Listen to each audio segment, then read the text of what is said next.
एक land developer का, हाँ आपने बहुत ठीक सुना, एक लैंड डेवलपर का प्लॉट बेचने पर कितना कमीशन, कितना ब्रोकरेज मिलता है। अगर ये सवाल बहुत दिनों से आपके मन में था और बहुत बार आप कमेंट करके पूछ रहे थे तो ये वीडियो आपके लिए एंड तक जरूर देखिए। मैं doctor Amol Maurya, real estate coach, real estate trainer, real estate author and entrepreneur. आज आपको बताऊंगा पूरे सीक्रेट्स इस रियल एस्टेट इंडस्ट्री के कि कौन से लेवल पे अलग अलग तरीके से लोग काम करते हैं, क्या कमीशन मिलता है और क्या लेवल पे वो सर्विसेज देते हैं। ये सब इस वीडियो में आने वाला है, तो वीडियो एंड तक जरूर देखिए ताकि आप चीजों को समझ सके। तो अगर आप किसी सिटी में हैं और एक लेआउट में मतलब प्लॉटिंग के प्रोजेक्ट में लैंड डेवलपर के पास काम कर रहे हैं या करना चाहते हैं, भले आप एक फ्रेशर हो, आप एक्सपीरियंस हो, तो आप अलग अलग आंकड़ों को समझ सकते हैं जो रिसर्च बेस्ड हम आपसे बात कर रहे हैं। 2000 से ज्यादा रियल एस्टेट के एजेंट, 200 से ज्यादा रियल एस्टेट के एम्प्लॉइज, 100 से ज्यादा रियल एस्टेट के सीईओ से बात करने के बाद बहुत सारे फैक्शन फिगर पे हम ये डेटा आपके लिए लेकर आए हैं। तो सबसे पहले समझते हैं कि एज अ रेफरल पार्टनर कौन है। वो व्यक्ति जो सिर्फ लीड प्रोवाइड करता है, जो एक्टिवली डील में इन्वॉल्व नहीं होता, किसी भी अच्छे एजेंट को, ब्रोकर को, चैनल पार्टनर को, एजेंसी को वो लीड देता है जिसके बदले में वो कुछ कमीशन शेयर करता है। ऐसे व्यक्ति को रियल एस्टेट इंडस्ट्री में 1 से 2% का कमीशन मिलता है फ्रेश या कोई नया प्रोजेक्ट में प्लॉट बेचने पे या बेचने में मदद करवाने पे। दोस्तों, जब भी आप किसी फ्रेश प्रोजेक्ट में काम कर रहे होते हैं, रूल को समझ लीजिए, उस केस में आप क्लाइंट को चार्ज नहीं करते, बिल्डर आपको पे करता है इंस्टेड ऑफ सर्विसेज जो आप उनको देते हैं। या मान लीजिए मार्केटिंग एजेंसी आपको पे करती है अगर आप मार्केटिंग एजेंसी या किसी चैनल पार्टनर के अंडर काम कर रहे हैं तो। सेकंड, एज एन एजेंट या ब्रोकर, अगर आप एक एजेंट है, ब्रोकर है और आप एक ब्रोकर की तरह कोई एक कभी रीसेल में काम करते हैं, कभी फ्रेश में करते हैं, कोई फिक्स प्रोजेक्ट में नहीं करते, यहाँ वहां काम करते रहते हैं, उस केसेस में आपको 2 से 3.5% के आसपास प्लॉट बेचने पर कमीशन मिलता है। अलग अलग सिटी, अलग अलग स्टेट, अलग अलग तालुका में ये चीजें थोड़ी चेंज हो सकती है। मैं एवरेज की बात कर रहा हूँ, उससे थोड़ा कम भी हो सकता है, इससे थोड़ा ज्यादा भी हो सकता है, लेकिन ये कुछ एवरेज नंबर्स है। As an agent and broker आपका रोल थोड़ा और ज्यादा इंपॉर्टेंट होता है। रेफरल पार्टनर की तरह आप सिर्फ नंबर देकर काम नहीं कर सकते, आपको क्लाइंट के साथ विजिट में भी जाना होता है, थोड़ा सपोर्ट भी करना होता है, जरूरत पड़ने पर थोड़ी क्लोजिंग में भी मदद करनी पड़ती है, थोड़ा अपने कॉन्टेक्ट का यूज करना पड़ता है, तब जाकर आपको ये कमीशन, ये ब्रोकरेज मिलता है रियल एस्टेट की इंडस्ट्री में।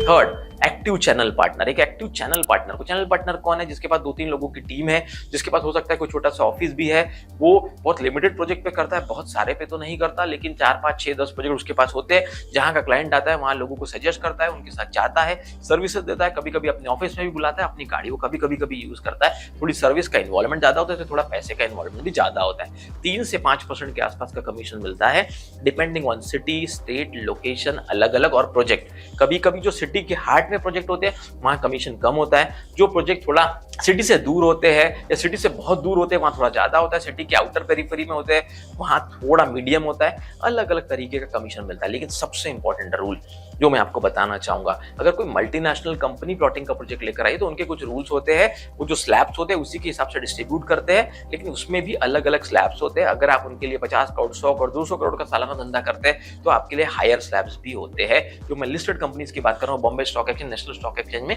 लिस्टेड रियल एस्टेट कंपनीज है। चौथा तरीका, मार्केटिंग एजेंसी।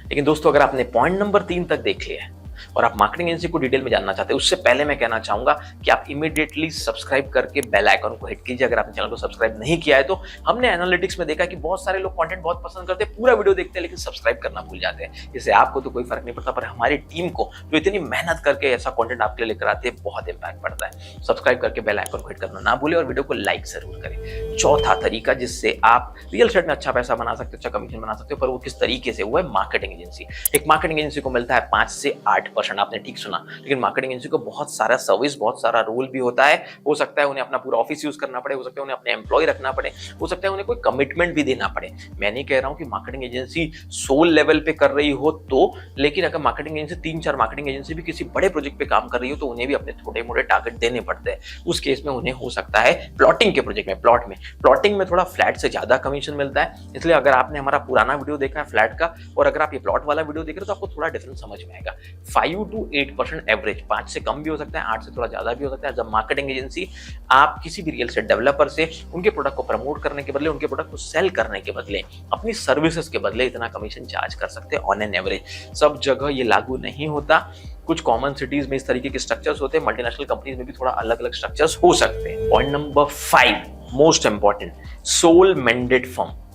अगर आप एक सोल मैंडेट कंपनी चला रहे हैं, आपके पास बहुत बड़ा इंफ्रास्ट्रक्चर है, बहुत बड़ा ऑफिस है, बहुत सारे लोगों को आपने जॉब पे रख रखा है, आपके पास बैक ऑफिस की बड़ी टीम है, आपके पास खुद का सिस्टम है, लीड जनरेशन से लेकर साइट विजिट, क्लोजिंग, खुद के अच्छे एम्प्लॉइज है, प्रोजेक्ट मैनेजर से लेकर प्रोजेक्ट डायरेक्टर तक की सर्विसेज आप दे सकते हैं। हो सकता है जरूरत पड़ने पर आप रिसेप्शनिस्ट मतलब एडमिन से लेकर फाइनेंस सब तरीके की भी सर्विस दे सकते हैं। कभी कभी आपको और ज्यादा अच्छा कमीशन मिलता है, एवरेजन आप 6 से 9% तक का भी कमीशन साइन आउट कर सकते हैं, क्योंकि आपको एग्रीमेंट पे लिख कर देना होता है कि आप 80% कम से कम सेल या 90%, 100% सेल कितने दिनों में करेंगे, कितने महीने में करेंगे, और उसके हिसाब से अगर आप काम करते हैं तो आप इतना एवरेजन चार्ज कर सकते हैं।